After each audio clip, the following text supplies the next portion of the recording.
पाकिस्तान के शहबाज शरीफ और जिनपिंग की भी अब सुधर जाने की घड़ी आ चुकी है। कैसे?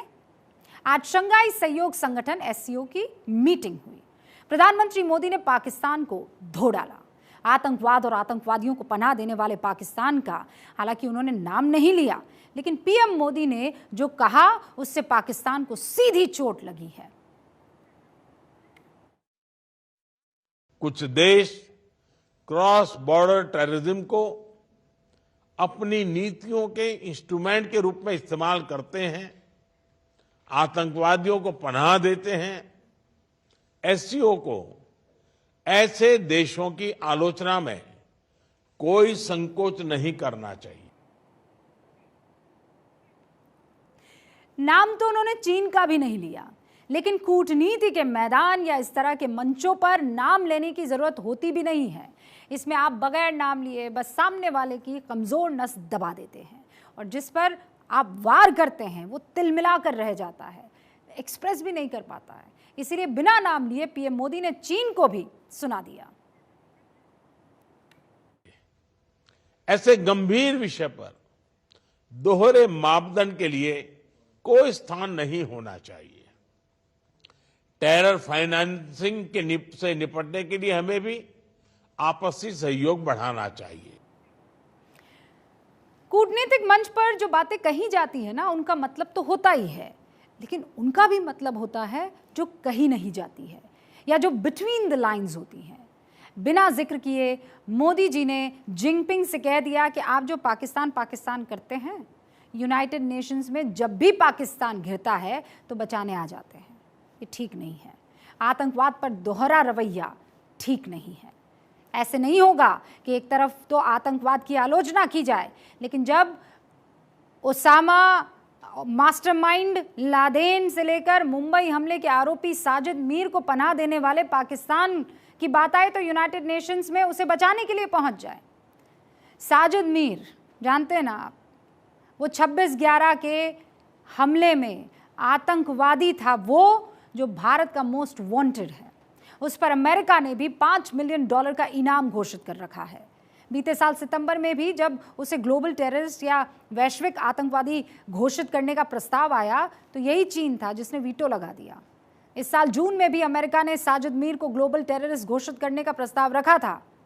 इस प्रस्ताव के साथ भारत समेत कई देश थे, लेकिन ये जो चीन है ना, उसने फिर इस प्रस्ताव पर वीटो लगा दिया।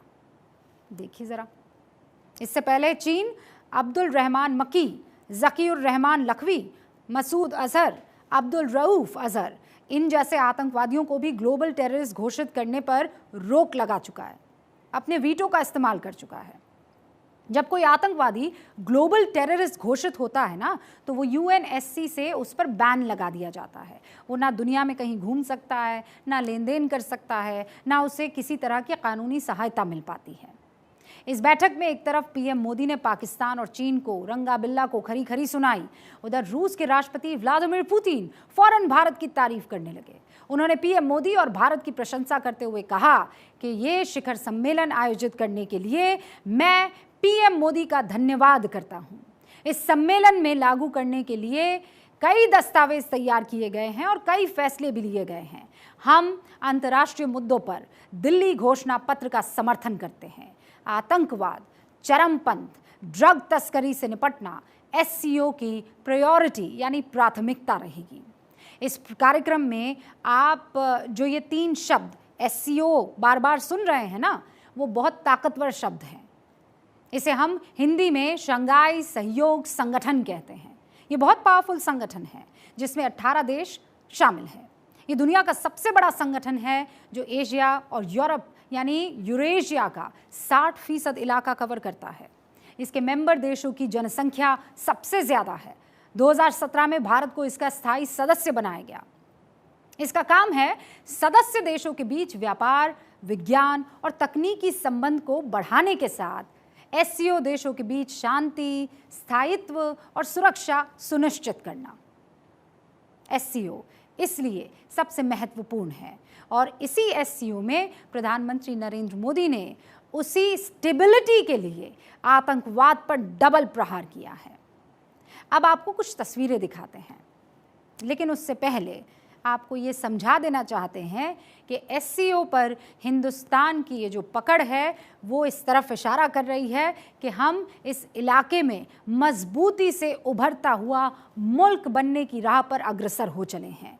जब पुतिन किसी और की ना सुने और हमारी यानी इस मुल्क के प्रधानमंत्री की बात को तरजीह देने की सोचे या तरजीह देने के लिए आगे बढ़े, तो समझ जाइए कि हम उस मुल्क के अब बाशिंदे हैं जिसकी दुनिया सुनता है या उसकी बात को अहमियत देता है।